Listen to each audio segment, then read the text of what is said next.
क्या आप जानते हैं दोस्तों, अब हमारे लिए अंतरिक्ष में जाना नामुमकिन जैसा हो गया है। चलिए वीडियो में देखते हैं कि क्यों वैज्ञानिक अब हार मान रहा है अंतरिक्ष में जाने से। अंतरिक्ष में जाना और नया नया खोज करना हमारे लिए एक बड़े जिज्ञासा है। बड़े बड़े वैज्ञानिक दावे करते हैं कि हम अगले 10 सालों में एक ऐसा ग्रह ढूंढ लेंगे जहां जीवन जीने लायक परिस्थितियां मौजूद है और हम इंसान उस ग्रह पर छुट्टियां मनाने जा सकेंगे। किंतु दोस्तों, वर्तमान हालात देखते हुए लगता है कि किसी अन्य ग्रह का खोज तो दूर, शायद आने वाले कुछ साल बाद हमें अंतरिक्ष में जाना ही छोड़ना पड़ेगा। इसका कारण है हमारे द्वारा पृथ्वी का चारों ओर फैलाया जा रहा अंतरिक्ष कूड़ा। समय समय पर भेजे गए रॉकेट और सैटेलाइट के वजह से पृथ्वी के चारों ओर एक जाल तैयार कर रहे हैं। ये जाल हर साल बीतने के बाद और भी घना होता जा रहा है। अगर ऐसा ही चलता गया तो भविष्य में स्पेस दौड़ में ब्रेक लगाना पड़ता होंगे। ये जाल इतना घना हो चुका है कि इसे आज हम सफाई करना शुरू करें तो 50 साल तक लग सकता है। ये जाल रॉकेट बूस्टर और सैटेलाइट के कालपुर्जों से निर्मित हुआ है। दोस्तों, जब भी आप प्रदूषण की शब्द सुनते होंगे तो आपका दिमाग सिर्फ पॉलीथीन की थैली, फैक्ट्री की धुएं या गंदगी को बहाते ले जाता हुआ गंगा के बारे में सोचते होंगे।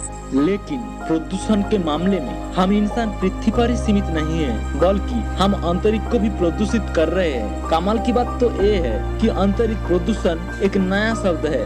1957 से पहले अंतरिक्ष में फैले गए अंतरिक्ष कूड़े नहीं होता था, लेकिन 70 सालों से भी कम वक्त में हमने खतरनाक स्तर तक कूड़ा फैला डाला है।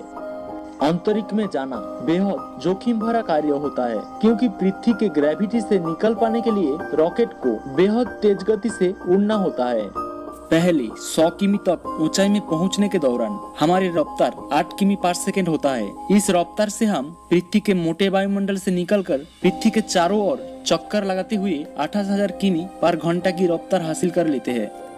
अगर सब कुछ सही रहते हैं तो हम लो अर्थ ऑर्बिट में पहुंच चुके होते हैं। ये पृथ्वी के वो सीमा है जहां पहुंचकर आप पृथ्वी पर दोबारा नहीं आ सकते हैं। ये सीमा पृथ्वी के 2000 किमी के ऊंचाई पर स्थित है। हमारी सैटेलाइट इस सीमा के अंदर रहकर पृथ्वी को चक्कर लगाते हैं। इस सैटेलाइट की खराब होने के बाद इसे पृथ्वी में वापस लाने हमारे वैज्ञानिकों के पास कोई टेक्नोलॉजी नहीं है। इसी कारण ये सैटेलाइट खराब होने के बाद भी हमारे पृथ्वी को ऐसे ही चक्कर लगाते रहते हैं। बीते वक्त के साथ किसी आंतरिक पिंड के साथ टकराने के बाद ये सैटेलाइट कई टुकड़ों में विभाजित हो जाता है। ये विशाल कूड़ा लगभग 30,000 किमी पर घंटा की रफ्तार में पृथ्वी को भ्रमण करता है। ये कूड़ा गोली की रफ्तार से भी 10 गुना ज्यादा तेज है।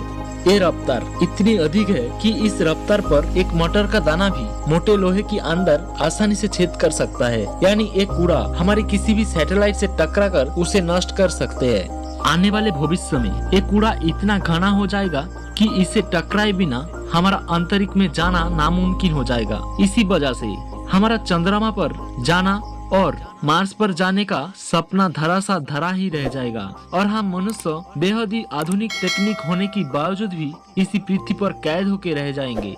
इसीलिए वक्त आ गया है इस कूड़े को अंतरिक्ष से साफ करने को। वैसे ही 30,000 किमी पर घंटा रफ्तार से घूमने वाला कूड़े को साफ करना बेहद ही कठिन है। इसीलिए वैज्ञानिक इसे साफ करने की नई तकनीक ला रहे हैं, जिसे एक नई सैटेलाइट जाल के जरिए कूड़े को पकड़कर पृथ्वी की वायुमंडल पर धकेल देंगे। पृथ्वी के वातावरण में प्रवेश करने की साथ ही एक कूड़ा पृथ्वी के वायुमंडल के घर्षण के कारण जलकर नष्ट हो जाएगा और बड़े टुकड़ों पर लेजर लाइट बरसाकर उसे नष्ट करने की सोच रहे हैं।